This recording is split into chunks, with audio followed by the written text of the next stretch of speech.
ingatan dahil ito'y kayamanan na kailanman hindi kayang pantayan.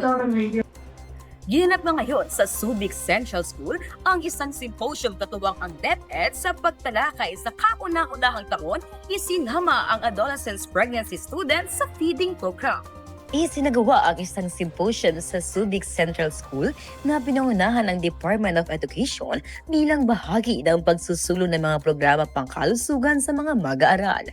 Tinalakay sa gawain ng kauna-unahang taon ng hiwalay at inklusibong feeding program na isinama ng mga estudyanteng buntis upang matugunan ang kanilang natatanging pangangailangan nutrisyonal habang ipinagpapatuloy ang kanilang pag-aaral.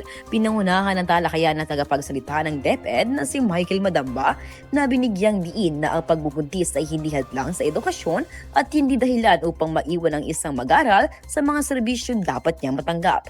Ayon sa kanya, kung ang isang mag-aaral ay nagugutoy, tigit na kung siya ay buntis, paano niya maisusulong ang pagkatuto at mapangangalagaan ang kalusugan ng kaniyang dinadala?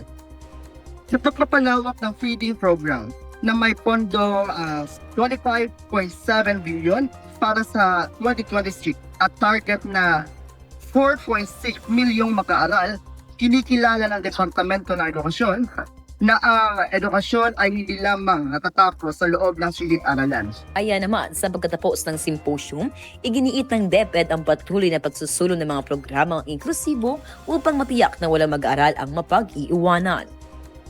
Kaya kasama po natin ngayon si Sir Michael Madamba na isa po spokesperson ng DepEd. Ayan sir, sino po ba yung katuwang ng DepEd sa pag-i-implement po ng ganitong klaseng program?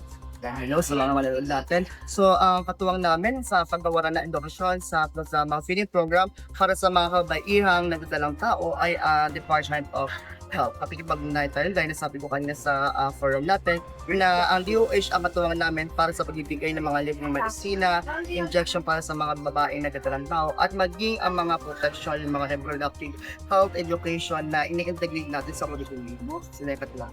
Mula sa himpilang maghahatid ng impormasyong katotohanan, ako si Gloria Macapagal para sa Balitang para sa Masa na nagsasabing laging ligtas ang laging may alam.